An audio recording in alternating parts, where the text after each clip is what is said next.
Mad March discount. Hello, I'm H.G. Tudor.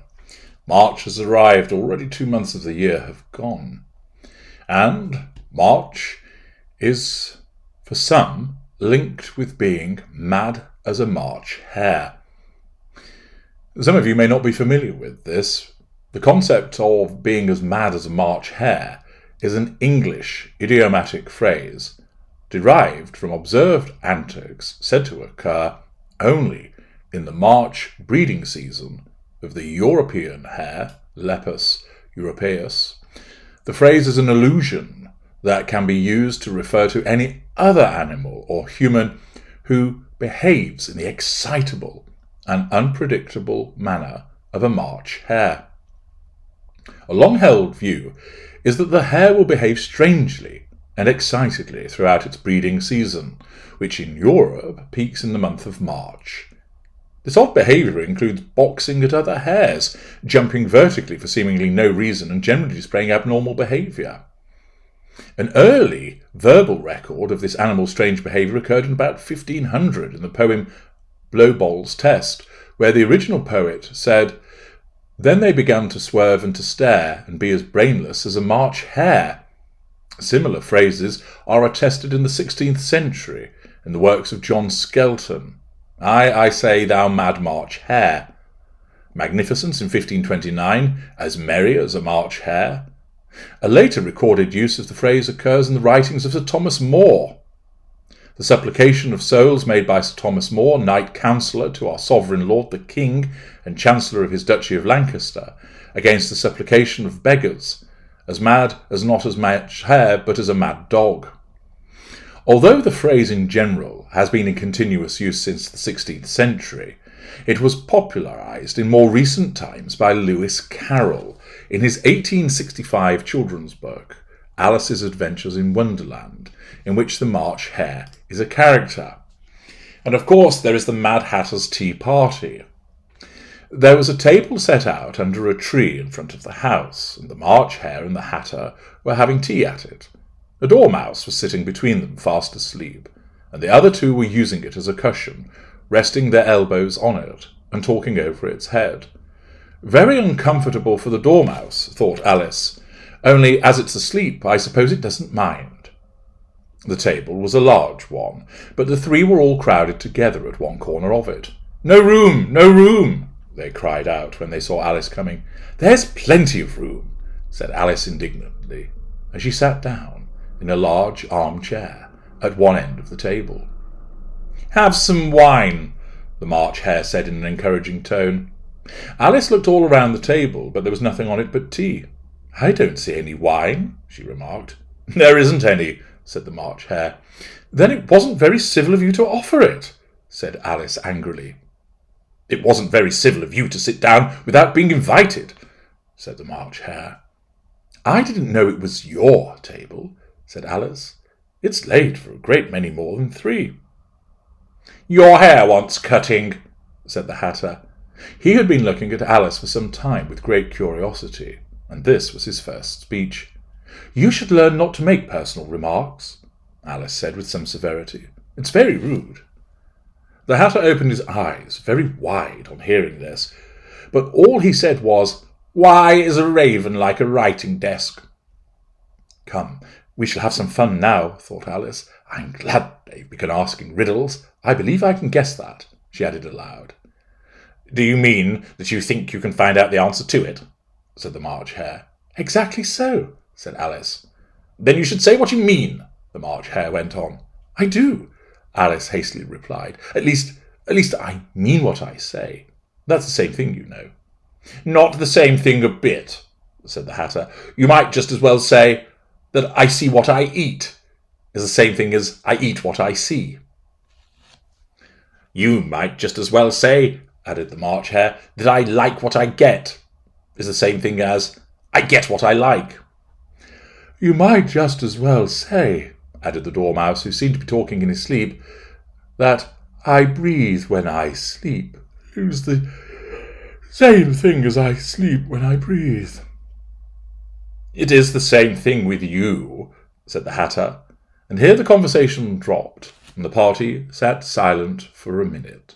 while Alice thought over all she could remember about ravens and writing desks, which wasn't much. The Hatter was the first to break the silence. "What day of the month is it?" he said, turning to Alice.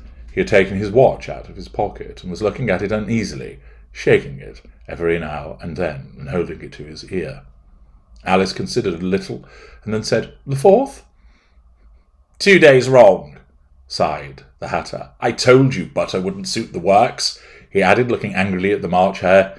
"It was the best butter," the March Hare replied. "Yes, but some crumbs must have got in as well," the Hatter grumbled. "You shouldn't have put it in with the bread knife." The March Hare took the watch and looked at it gloomily. Then he dipped it in his cup of tea and looked at it again. But he could think of nothing better to say than his first remark. "It was the best butter, you know." Alice had been looking over his shoulder with some curiosity. "What a funny watch," she remarked.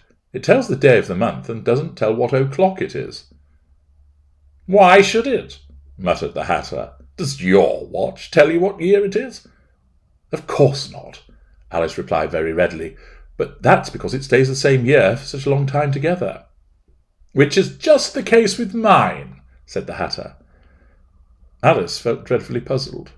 The Hatter's remark seemed to have no sort of meaning in it, and yet it was certainly English. "I don't quite understand you," she said, politely as she could. "The Dormouse is asleep again," said the Hatter, and he poured a little hot tea upon its nose. The Dormouse shook its head impatiently and said, without opening its eyes, of course, just what I was going to remark myself." "Have you guessed the riddle yet?" the Hatter said, turning to Alice again. "No, I give it up," Alice replied. "What's the answer?" "I haven't the slightest idea," said the Hatter. "Nor I," said the March Hare. Alice sighed wearily. "I think you might do something better with the time," she said, "than waste it in asking riddles that have no answers." "If you knew time as well as I do," said the Hatter, "you wouldn't talk about wasting it. It's him." "I don't know what you mean," said Alice. "Of course you don't," the Hatter said, tossing his head contemptuously. "I dare say you never even spoke to time." "Perhaps not," Alice cautiously replied, "but I know I have to beat time when I learn music." "Ah, that accounts for it," said the Hatter. "He won't stand beating. Now, if you only kept on good terms with him, he'd do almost anything you liked with the clock. For instance, suppose it were 9 o'clock in the morning, just time to begin lessons. You'd only have to whisper a hint to time, and round goes the clock in a twinkling. 1:30, time for dinner." "I only wish it was," the March Hare said to itself in a whisper. "That would be grand, certainly," said Alice thoughtfully. "But then I shouldn't be hungry for it, you know." "Not at first, perhaps," said the Hatter, "but you could keep it to 1:30 as long as you liked." "Is that the way you manage?" Alice asked. The Hatter shook his head mournfully. "Not I," he replied. "We quarrelled last March, just before he went mad, you know," pointing with his teaspoon at the March Hare. "It was at the great concert given by the Queen of Hearts, and I had to sing 'Twinkle, twinkle, little bat, how I wonder what you're at.' You know the song, perhaps?" "I've heard something like it," said Alice.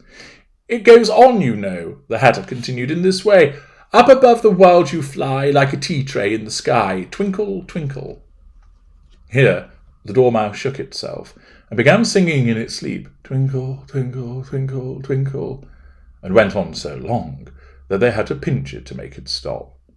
"Well, I'd hardly finished the first verse," said the Hatter, "when the Queen jumped up and bawled out, 'He's murdering the time! Off with his head!'" "How dreadfully savage!" exclaimed Alice. "And ever since that," the Hatter went on in a mournful tone, "he won't do a thing I ask. It's always 6 o'clock now." A bright idea came into Alice's head. "Is that the reason so many tea things are put out here?" she asked. "Yes, that's it," said the Hatter with a sigh. "It's always tea time, and we've no time to wash the things between whiles."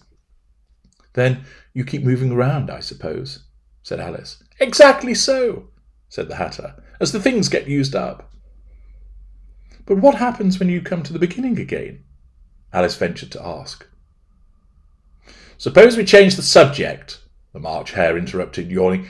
I'm getting tired of this. I vote the young lady tells us a story. I'm afraid I don't know one, said Alice, rather alarmed at the proposal.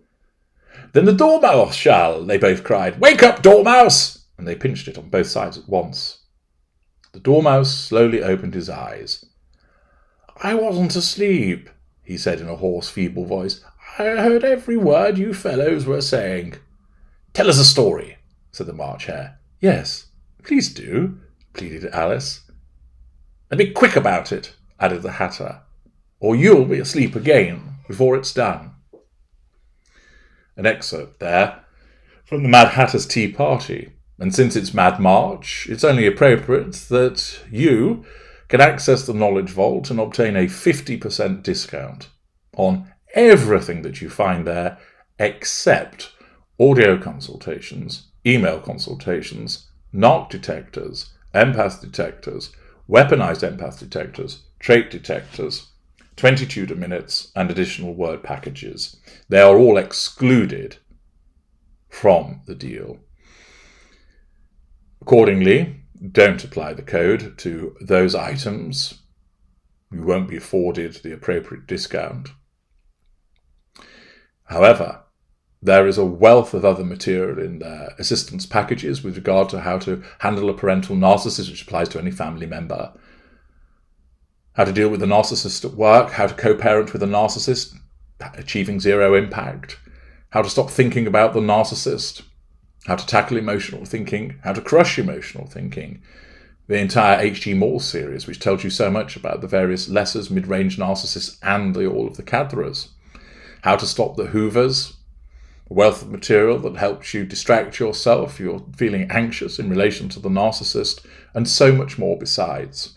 Accordingly, for the next few days, the 50% discount will be applicable, and all you need to do is add the code MADMARCH23, MADMARCH23 at the checkout, and you'll be afforded a 50% discount upon your purchases. Ensure you do so as soon as you can and fill your boots. This offer isn't going to last forever. I'm H.G. Tudor. Thank you for listening.